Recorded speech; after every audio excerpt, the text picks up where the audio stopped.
Evening, Colin. Thanks very much for letting me follow up on my introduction video from a couple of nights ago. Sorry I never did a video for you last night. I meant to, and I got wrapped up in a parish council issue and I just ran out of time. So I'm really sorry. I promise to do better starting from now. So I've looked at the website again and also the Facebook page. Some really good questions on there, some really tough questions. What I noticed though is a lot of questions are quite similar. So there's probably 5 topics that people are asking similar or repeated questions around. So I thought it might be a better use of time if I do 5-minute videos over this week on each of the major topics that have been raised. And then if there's something I've missed, or if someone thinks I've shirked a question, or if there's a follow-up question to something that I've answered, then I'll do a catch-up final video on Sunday, if that's okay. And I say final video, but I hope to do more of these, Colin. I think it's a fantastic opportunity, and I really appreciate Hereford Voice starting this series. It's so good to be able to directly answer questions and to do that in a way that's more natural and, you know, not to be kind of pointlessly backwards and forwardsing on social media or issuing press releases with kind of bland kind of sound bites. So thank you very much. I think the 5 major issues that have been raised as the most significant are the Fownhope Road, what's happening with that, the bypass stroke transport review and the future of transport strategy in Herefordshire.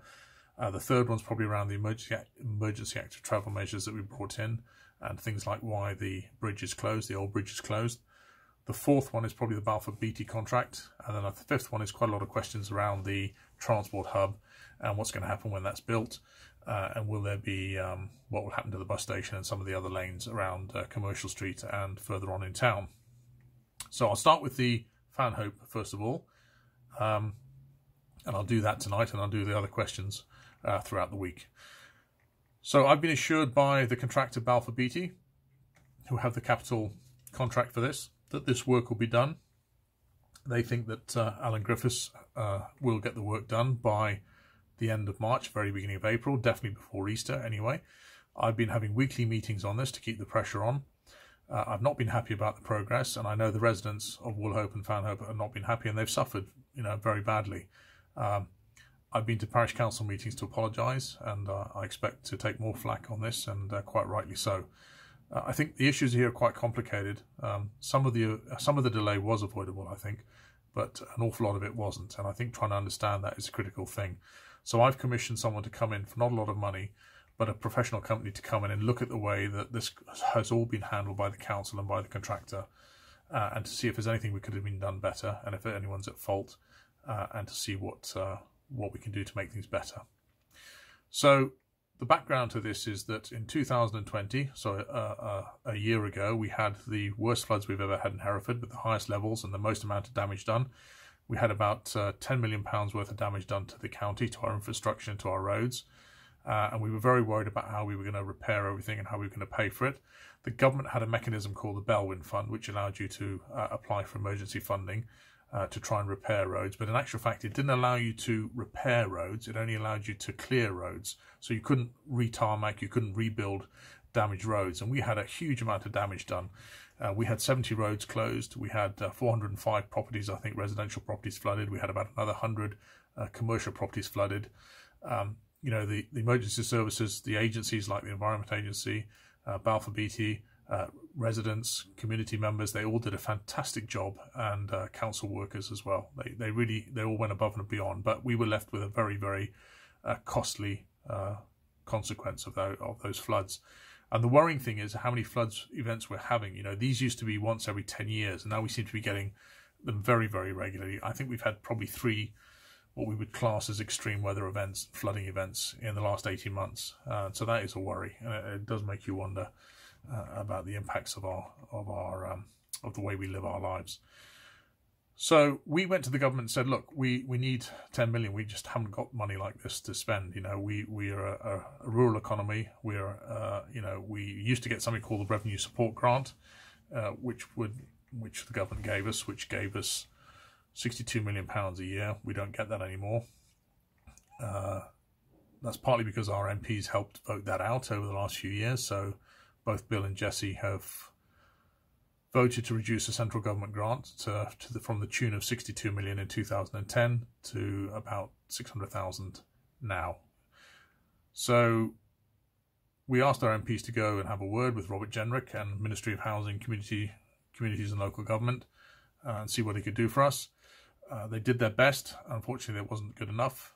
Bill did say at one point that the money was there and we needed to crack on. He'd had a conversation with Robert Jenrick, who's the minister, but unfortunately that didn't prove to be correct.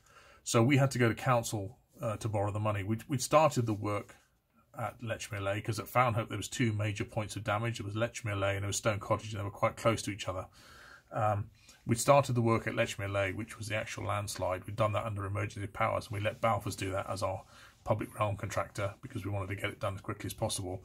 But the work at Stone Cottage was a much bigger, much more complicated issue. There was a stone wall which had partially collapsed, which was a retaining wall, but in actual fact the whole of that road was unstable over quite a long distance, and we had to work out what the problem was. And that's what took the biggest amount of preparation and biggest amount of design work to try and come up with a solution. And we also had issues then around all the cabling that was there. BT had to come on site and change, rechannel both sites. Gas had to do the same thing, so those caused delays. We couldn't move the residents.